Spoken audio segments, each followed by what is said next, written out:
નમસ્કાર, કેમ છો? તમે જવાબ નથી આપતા યાર. હું તમને રોજ દર વખતે પ્રશ્ન લેક્ચર શરૂ થાય ને ચેપ્ટર, ત્યારે હું દરેક સવાલમાં દરેક લેક્ચરમાં પહેલા પૂછું કેમ છો. તમે ખાલી એમને સાંભળી લો છો, મને જવાબ કેમ નથી આપતા તમે લોકો? આવું ન કરો યાર, ભલા મને દોસ્તો યાર, તમારા માટે યાર, તમારા દરેક ચેપ્ટરનો વિડીયો લઈને આવું છું. તમારા આ પાર્સર આટલી મહેનત કરે છે, એક કોમેન્ટ તો કરજો, કેમ છો? મજામાં? આપ સર્વ વિદ્યાર્થી મિત્રોનું હું પારજાની હાર્દિક હાર્દિક હાર્દિક સ્વાગત કરું છું. ભારતમાં બ્રિટિશ શાસન, ભારત દેશમાં બ્રિટિશ એટલે અંગ્રેજોનું આગમન. અંગ્રેજો કેમ આવ્યા? 195 દેશ હતા, ભારતમાં જ કેમ આવ્યા? આવવાનું કારણ શું હતું? શું વસ્તુ જોતી હતી? આવી તો ગયા. શાસન એટલે રાજ કરવા લાગ્યા. એ 1757 થી લઈને 1857 પૂરેપૂરા 100 વર્ષ સુધી અંગ્રેજોએ આપણા ભારત ઉપર રાજ કર્યું. તો હવે પ્રશ્ન એ ઉભો થાય કે આ 100 વર્ષની અંદર એ લોકોની સત્તા ક્યાં સુધી પહોંચી હશે? પહેલું, આપણી પાસે ગુલામી કરાવી કે નહીં? હા. તો આપણી પાસેથી ગુલામી કેવી રીતે કરાવતા હતા? કેમ ભારતના લોકો એના ઉપર કોઈ એક્શન નહોતા લેતા?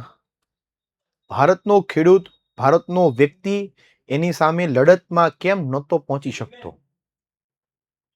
આવા દરેક પ્રશ્નો આ 100 વર્ષની અંદર અંગ્રેજોએ ભારત ઉપર કેવું આપણું ગુલામી કરાવી છે એ આ ચેપ્ટરમાં આપણે ભણવાનો છે. તો જલ્દી તમારા તમામ વિદ્યાર્થી મિત્રો સુધી શેર કરો. તમારી આજુબાજુમાં બેસવાળો, બેન્ચીસમાં બેસવાળો તમારો મિત્ર છે, એને તો કયો કે આ વિદ્યાકુલની ધોરણ 6, 7 અને 8ની આ સમગ્ર ટીમ 4 વિષય, દરેક લેક્ચરો, આખા ટોપિક, આખા પાઠ જ નહીં, સ્વાધ્યાયના જવાબ સાથે તમારી મદદ કરે છે. એક આંગળી ચિંધ્યાનું પુણ્ય તમને મળે. જો તમે જેટલી કોઈકની મદદ કરશો, ભગવાન તમારી એટલી જ મદદ કરશે. બીજી વસ્તુ, તમે કોઈક વ્યક્તિને સારી રાહ બતાવો છો તો ભગવાન તમને પણ રાહ બતાવશે. પણ એવું વિદ્યાર્થીઓ ન વિચારો કે હું કોકને કહીશ અને એ વિદ્યાર્થીના માર્ક વધી જશે તો હું પાછળ રહી જઈશ. નહીં, જ્ઞાન આપવાથી જ્ઞાન હંમેશા વધે છે. યાદેવી સર્વભૂતેષુ બુદ્ધિરૂપેણ સંસ્થિતા નમસ્તસ્ય નમસ્તસ્ય નમસ્તસ્ય નમો નમઃ. આપ સર્વ વિદ્યાર્થી મિત્રોનું પુનઃ હાર્દિક સ્વાગત કરું છું અને આજના લેક્ચરની શરૂઆત કરું છું. સૌ પ્રથમ અહીંયા થોડુંક એવું કહે છે પ્લાસીનું યુદ્ધ. શું છે પ્લાસીનું યુદ્ધ? તો એની અંદર વાત કરીએ આપણે. તમને કદાચ પાઠ નંબર 1 નો વિડીયો જો ન જોયો હોય તો જોઈ લેજો, જેની અંદર આખું પ્લાસીનું યુદ્ધ સમજાવેલું છે કે આ બાજુ હતા બંગાળ, બંગાળની અંદર મીર જાફર સેનાપતિ, સિરાજ ઉદ્દૌલા, બીજી બાજુ અંગ્રેજો, જેની અંદર એનો સેનાપતિ Robert Clive. Robert ક્લાઇવને Siraj Uddaula સાથે બંગાળનું યુદ્ધ કરવું હતું, પણ એને ઈઝી ન લાગ્યું એટલે એને મીર જાફર સેનાપતિને પોતાની બાજુ લઈ લીધો. શેઠ અમીચંદ, જગતરાય આ બધાને પોતાની સાઈડ લઈ યુદ્ધ શરૂ થયું. યુદ્ધની અંદર મીર જાફરે આપ્યો તો દગો. કોને? સિરાજ ઉદ્દૌલાને. ષડયંત્ર રચવામાં આવ્યું હતું જેમાં સિરાજ ઉદ્દૌલાની યુદ્ધમાં થઈ હતી હાર, મીર જાફર એટલે કે અંગ્રેજોની થઈ જીત અને મીર જાફરને નવો રાજા એટલે કે બંગાળનો નવો રાજા બનાવી દેવામાં આવ્યો હતો. એવી વાત આપણે પહેલા ચેપ્ટરમાં ભણી ગયા છે. જો ન ભણ્યા હોય, ન જોયું હોય તો ખાસ જોઈ લેજો પહેલા ચેપ્ટરનો આપણો પાઠ. બસ ત્યાંથી યાદ કરાવે છે કે પ્લાસીના યુદ્ધ પછી મીર જાફરને હટાવી અને મીર કાસિમને નવો રાજા બનાવી દીધો હતો. બરાબર? મીર જાફર, મીર કાસિમ, ફરી પાછો મીર જાફર. મીર કાસિમ ગયો તો ઓલા સંયુક્ત સેના પાસે, યાદ આવ્યું ને બક્સરનું યુદ્ધ? યસ. બંગાળમાં કર મુક્ત ખાનગી વેપાર કરવા માટે અંગ્રેજોની સત્તા સામે વાંકું પડ્યું એટલે કે વિરોધમાં ચાલ્યા. બરાબર? વિરોધમાં તો ચાલ્યા. એની હારોહાર અંગ્રેજોએ તેની સામે યુદ્ધ કર્યું અને બક્સરના આ યુદ્ધમાં અંગ્રેજોની થઈ જીત. સંયુક્ત સેનાની શું થઈ હતી? હાર. અંગ્રેજોની શું થઈ? જીત. શું તમે ચેપ્ટર નંબર 1 આખા 3 ભાગ જોઈ લીધા છે? 4 ભાગ જોઈ લીધા છે કે નહીં? જો 4 ભાગ તમે જોઈ લીધા હોય તો કોમેન્ટની અંદર હાર્ટ આપી દેજો, જેથી કરીને મને ખબર પડે કે કેટલા વિદ્યાર્થીઓ પહેલું ચેપ્ટર જોઈ લીધું છે. મીર જાફર, અંગ્રેજો અને મીર કાસિમ. રેડી? એમાં મીર કાસિમની હાર થઈ હતી. મીર જાફરને બંગાળનો રાજા બનાવી દીધો હતો. ત્યારબાદ ક્લાઇવ એટલે કે રોબર્ટ ક્લાઇવે અવધના રાજા અને મુગલ બાદશાહ સાથે સંધિ એટલે કે કરાર કર્યા હતા. આ કરાર મુજબ અવધના રાજાએ કંપની પાસે 50 લાખ રૂપિયા આપવાનું સ્વીકાર્યું કે તમારે 50 લાખ રૂપિયા આપવા પડશે. મુગલ બાદશાહ શાહ આલમ બીજાને કંપની દર વાર્ષિક એટલે વર્ષે 12 મહિને 26 લાખની ખંડણી આપે. ખંડણી એટલે એક પ્રકારના પૈસા, પણ એ કેવા પૈસા? તો કે આપણે એમ કહીએ ને કે ભાઈ કોઈ આ વ્યક્તિને મારવા માટે આ વ્યક્તિએ ખંડણી આપી, એના બદલામાં આનું કામ કરવાના બદલામાં પૈસા, એમ 26 લાખ રૂપિયા આપવાના પડ્યા. ચાલો, આ છે સંધિ કરાર કર્યો એનો આ સરસ મજાનો ફોટો. હવે ત્યાર પછીની વાત કરીએ તો 12 ઓગસ્ટ 1765 ઈસ્ટ ઇન્ડિયા કંપનીને મુગલ બાદશાહે બંગાળની દીવાની એટલે રાજ કરવાની સત્તા, આમ પોતાની મિલકત ઉપર પોતે હવે નવું સામ્રાજ્યવાદ સ્થાપી દે, એને દીવાની સત્તા કહેવાય કે હવેથી રાજ્ય તમારું, રાજ તમારે કરવાનું, જમીન પણ તમારી. દીવાની સત્તા આપી દીધી અને અંગ્રેજોની ભારતમાં રાજકીય એટલે કે નેતાગીરીની સત્તાઓ શરૂ થઈ ગઈ. તેના બદલામાં બંગાળ, બિહાર અને ઓડિશામાં દીવાની સત્તા આપવાની હતી. આ 3 રાજ્યમાં હવે અંગ્રેજો રાજ કરશે. રેડી? સત્તાનું વહેંચણી સ્પષ્ટ થઈ ગઈ. હવે એનાથી આપણે આગળ વાત કરીએ કે ભાઈ આ સત્તા તો વહેંચાઈ ગઈ, હવે થાહે હું? બીજી વસ્તુ, આ જ લેક્ચરની આખી પીડીએફ ડાઉનલોડ કરવા માટે વિદ્યાકુલ એપ્લિકેશન ડાઉનલોડ કરો અને હવે તો આ બધા જ લેક્ચરની પીડીએફઓ મુકાઈ ગઈ છે. તો વિદ્યાકુલ એપ્લિકેશન ડાઉનલોડ કરજો અને બધા જ લેક્ચરની પીડીએફ તમે મેળવી શકો છો. સ્વાધ્યાયનું સોલ્યુશન એટલું જ નહીં, પાઠ્યપુસ્તકની પીડીએફ પણ મળશે અને એમસીક્યુ ટેસ્ટ પણ આ જ એપ્લિકેશનમાં જોવા મળશે. એમસીક્યુ ટેસ્ટ આપીને તમે તમારી પાસે કેટલા માર્ક આવી શકે છે, તમને કેટલું આવડે છે, એ ચકાસણી ખાસ કરી લેજો. નેક્સ્ટ પહેલો જ ટોપિક છે કાયમી જમાબંધી.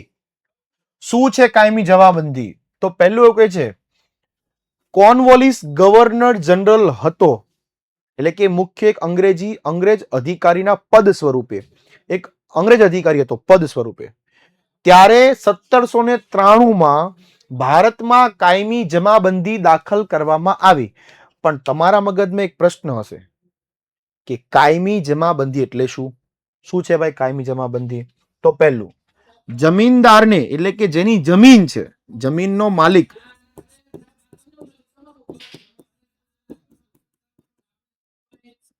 જમીનના અન્ય જમીન મહેસૂલ એટલે કે જમીન ઉપરનો કર હક આપવામાં આવશે. તેમને સરકારના એજન્ટ તરીકે, એજન્ટ એટલે કે એક પ્રકારના દલાલ તરીકે કામ કરવાનું હતું. એક કહેવાય ને એમ કે ભાઈ વ્યક્તિ પાસેથી ટેક્સ ઉઘરાવવાનો છે, પણ ઉઘરાવવા માટે અંગ્રેજો નહીં જાય, એ એજન્ટને મોકલશે, જાઓ તમે જઈ અને ખેડૂતો પાસેથી ટેક્સ લઈ આવો. નંબર 2 એટલે કે જમીનદારે જમીન મહેસૂલના 9 ભાગ સરકારને જમા કરાવવાના. જમીનના માલિકે 9મો ભાગ સુધી 9 ભાગ સરકારને જમા કરાવવાના અને 10મો એટલે કે છેલ્લો ભાગ મહેનતાણા તરીકે, એટલે કે પોતાની મહેનત છે, પોતે જે કામ કરેલું છે એના બદલામાં એનો પગાર સ્વરૂપે 10મો ભાગ રાખવાનો. વાહ, આ તે કેવો ન્યાય. 90% વસ્તુઓ લઈ જાય, 10% ખાલી મળે. જમીનદારે 9 ભાગ સરકારને સોંપી દેવાનો, એક જ ભાગ 10મો ભાગ પોતાની પાસે રાખવાનો.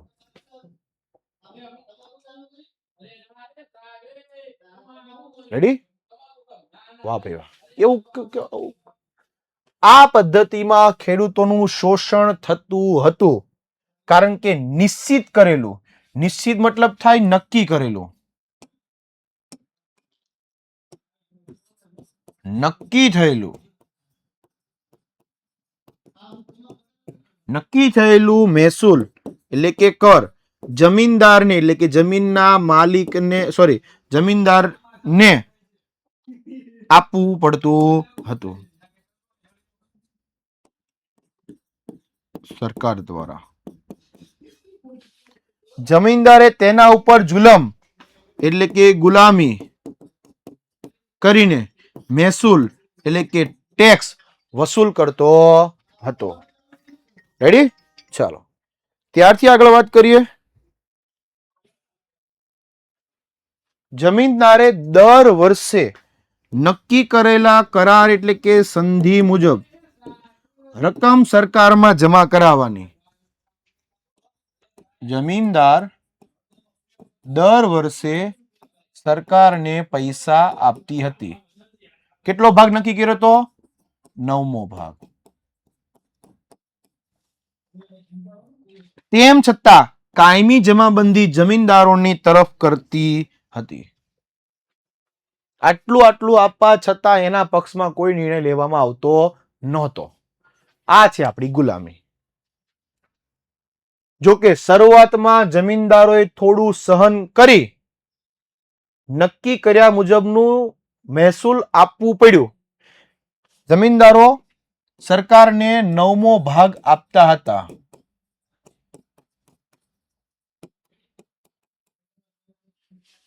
જે મહેસૂલ ન ભરી શક્યા એટલે કે આ 9મો ભાગ આપી ન શક્યા એવા વ્યક્તિની જમીન જપ્ત એટલે કે લઈ લેવામાં આવતી.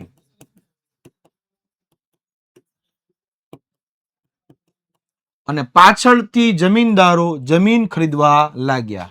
જે લોકો આવો 9મો ભાગ, જે ખેડૂતો પોતાનો 9મો ભાગ નહોતા આપી શકતા એવા લોકો પાસેથી સરકાર જમીન આખી લેવા લાગ્યા. સરકારને ખેડૂતના વિકાસમાં રસ નહોતો. એનું જે થાવું થાય, આપણને 9મો ભાગ મળી જાય છે બસ. પરિણામે બંગાળમાં ખેડૂતોના ઘણા વિદ્રોહ એટલે કે આંદોલન થયા.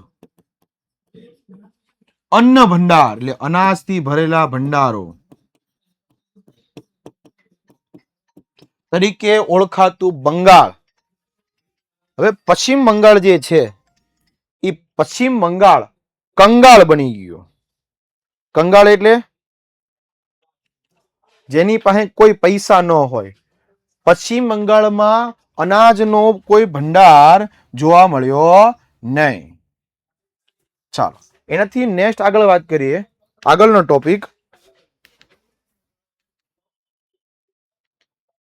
રૈયતવારી પદ્ધતિ.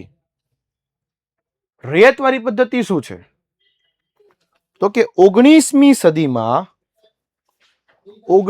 સદીની શરૂઆતમાં, પેલા તો 19મી સદી એટલે કયો સમયગાળો? તો કે 1801 થી લઈને 1900, આને 19મી સદી કહેવાય. સદી એટલે 100 વર્ષ. એ 100 વર્ષમાં 1820માં મુંબઈ અને મદ્રાસ એટલે કે ચેન્નાઈ પ્રાંતોમાં રૈયતવારી પદ્ધતિ લાગુ કરવામાં આવી. હવે રૈયતવારી પદ્ધતિ એટલે કે ખેડૂતો સરકારને જે પૈસા આપશે, જે જમીનમાંથી જે ઉપજ થાય છે એનો ટેક્સ સરકારને આપશે, એને રૈયતવારી પદ્ધતિ કહેવાય. ખેડૂતો સરકારને એટલે કે બ્રિટિશોને, અંગ્રેજોને જે જમીન ઉપર કર આપશે એને રૈયતવારી પદ્ધતિ કહેવાય. તેનો પહેલો જ પ્રણેતા થોમસ મુનરો હતો. વ્યક્તિનું નામ છે, અંગ્રેજ અધિકારી છે. હાલો, થોમસ મુનરો. ભારતીય નથી ને તરવત રમેશ, મગન, સુરેશ. એથી વિશેષ નેક્સ્ટ આગળ વાત કરીએ. કે તે સમયે તેઓ મદ્રાસ ચેન્નાઈના ગવર્નર હતા. આ પદ્ધતિમાં જમીન ખેડનારને જમીનના માલિક બનાવવામાં આવ્યા હતા કે જે પોતે જમીન ખેડે એ જમીનનો માલિક. સરકારની શરત મુજબ જેટલું પણ જમીન શરત મુજબ ખેડૂતોને જમીન મહેસૂલ ચૂકવવાનું હતું, આ પ્રથા એટલે કે આ નિયમથી જમીન માલિકોને કોઈ ફાયદો થયો ન હતો. કારણ કે પહેલું કારણ, એનું પાછળનું કારણ શું પડ્યું તો કે જમીનનું વધારે પડતું મહેસૂલ 9મો ભાગ લઈ લે તો એ યોગ્ય ગણાય ખરું? તમે જ મને કહો, 10 ભાગમાંથી 9 ભાગ તો એ લઈ લે છે, યોગ્ય ગણાય? ન ગણાય. સરકાર ઈચ્છે ત્યારે જમીન ઉપર મહેસૂલ વધારો કરી નાખતી હતી. મજા આવે ત્યારે ટેક્સ લઈ લે વધારે, ક્યારેક ઘટાડી દે, ક્યારેક વધારી લે, એવું ન ચાલે. કોઈ પણ સ્થિતિમાં અનાજ ન પાકે અથવા તો નાશ પામે તો રૈયત જમીન મહેસૂલ તો આપવું જ પડતું. ધારો કે ખેતરમાં પાકનું ઉત્પાદન ન થયું હોય, આ એક ખેતર, એમાં પાકનું કોઈ ઉત્પાદન જોવા મળ્યું નથી, વરસાદ પડ્યો ન પડ્યો અથવા તો પાકનું ઉત્પાદન થયું જ નથી, છતાં પણ એને રૈયત એટલે કે એના નાણાં તો આપવા જ પડતા. પણ પાક ઉત્પાદન થયો જ ન હોય, બજારમાં વેચવા ગયા જ ન હોય, ત્યાંથી પૈસા મળ્યા જ ન હોય, છતાં પણ સરકારને પૈસા દેવાના, તો હું ઘરના ખર્ચમાંથી દેવાના? આ તે કેવો ન્યાય? છતાં પણ ખેડૂતો બિચારા ભોગવતા હતા, એની સાથે અન્યાય થતો, પણ છતાંય આ અંગ્રેજોએ આવી ગુલામી ચાલુ રાખી. નંબર 3, મહાલવારી પદ્ધતિ. મહાલવારી પદ્ધતિનો અમલ ઉત્તર અને પશ્ચિમ પ્રાંતમાં એટલે કે ઉત્તર અને પશ્ચિમ ભાગની અંદર મધ્ય ભારતના કેટલાક પ્રદેશોમાં પણ થયો હતો. હોલ્ટ મેકેન્ઝી નામના અંગ્રેજ અધિકારીએ ઈસવીસન 1822માં મહાલવારી પદ્ધતિ અમલમાં લીધી. 1 માર્કનો મોસ્ટ આઈમ્પી સવાલ છે. બરાબર, ચાલો ટીક કરી દેજો. હવે મહાલવારી પદ્ધતિ એટલે ખેડૂત જે કમાય એ દલાલોને ચૂકવશે, દલાલો બ્રિટિશરોને પૈસા આપશે, એને મહાલવારી પદ્ધતિ કીધી. ટૂંકમાં અંગ્રેજ અધિકારી સુધી પૈસા તો પોગાડવાના જ છે, પણ વાયા થઈને પોગાડવાના છે. એટલે ખેડૂતો પાસેથી પૈસા લઈ લેવાની આ નીતિ નો બીજો ભાગ મહાલવારી પદ્ધતિ. ઓલું રૈયતવારી તો હતી, આ મહાલવારી પદ્ધતિ. ટૂંકમાં બ્રિટિશરોને પૈસા પહોંચાડવાના, પણ વાયા થ્રુ પહોંચાડવાના. ઇન શોર્ટ, અંગ્રેજોનું ભારતના ખેડૂતો પ્રત્યે ગુલામીની શરૂઆત, બસ, બીજું કોઈ વસ્તુ નહીં. બ્રિટિશ મહેસૂલી દફતર એટલે કે ઓફિસ ગ્રામ અથવા ગામના સમૂહ માટે મહાલ શબ્દનો ઉપયોગ થતો, જેમાં મહાલ એટલે એક ગામ અથવા ગામનો સમૂહ એટલે કે એક કરતા વધારે વ્યક્તિઓ.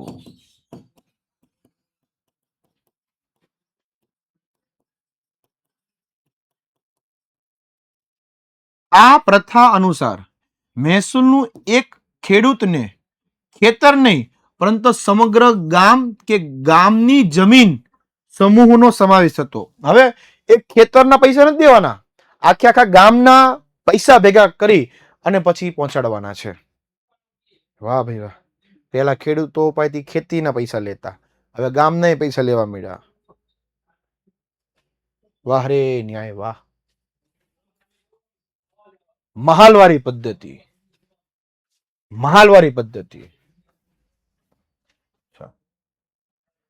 પદ્ધતિ શું છે?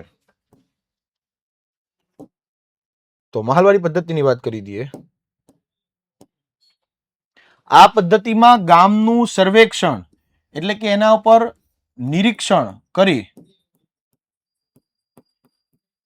ખેતર અથવા ખેતરનું ઉત્પાદનની જેટલી પણ આવક હોય એ વગેરેને ધ્યાનમાં લઈ જમીન મહેસૂલ નક્કી કરવામાં આવતું કે કેટલા વીઘામાં જમીન છે એ ચેક કરી એમાંથી કેટલા, ધારો કે 70,000 રૂપિયા આવતા હોય આવક સ્વરૂપે, તો 70,000 માંથી અમુક રકમ રૂપિયા સરકારને જમા કરાવવી પડતી. આ પદ્ધતિ મહાલવારી પદ્ધતિ તરીકે ઓળખાણી, જેમાં જમીન મહેસૂલ વસૂલ કરવાની જવાબદારી ગામના મુખી એટલે ગામના સરપંચને સોંપવામાં આવી. બરાબર, મુખી એટલે શબ્દ સરપંચ છે, બહુ જૂનો શબ્દ છે ને આજના સમયમાં પણ આ હાલી આવ્યો છે. ગામના સરપંચને કહી દીધું કે ભાઈ તમારી પાસે જેટલા પણ ગામડામાં જેટલા હોય, જેટલા ગામ ખેડૂતો પાસે ખેતરો, એ બધા પાસેથી પૈસા ભેગા કરી અને મને આપી જવાના. બોલો કે કાંઈ વાંધો નહીં બાપુ, આપી જાઓ, બીજું તો શું કરશું. અંગ્રેજોએ પરંપરાથી ચાલી આવતી જમીન વ્યવસ્થામાં મૂળભૂત ફેરફાર કર્યા. પહેલું ભારતીય ગામની સ્થિતિ, હવે આ જે મહાલવારી પદ્ધતિ આવી જેના કારણે શું નુકસાન થયું, તો કે ગામની સ્થિતિ છિન્ન ભિન્ન થઈ ગઈ, વેર વિખરાઈ ગઈ, બધું તો પૈસા સરકાર લઈ જતી હતી. બીજું, ગામના સ્વાયત્તો છિન્ન ભિન્ન થઈ ગયા, ગામનું સાતત્ય છિન્ન ભિન્ન થઈ ગયું, પરંપરાઓ તૂટવા લાગી. આ છે આપણી મહાલવારી પદ્ધતિ. બરોબર. નેક્સ્ટ લેક્ચરમાં ખેડૂતોની સ્થિતિથી આપણે શરૂઆત કરશું. તો આજે ભાગ 1 ને અહીંયા હું વિરામ આપું છું. મળીએ છીએ ભાગ 2 ની અંદર ચેપ્ટર નંબર 2 થી. Thank you very much, bye. મળીએ છીએ નેક્સ્ટ ભાગ નંબર 2 માં.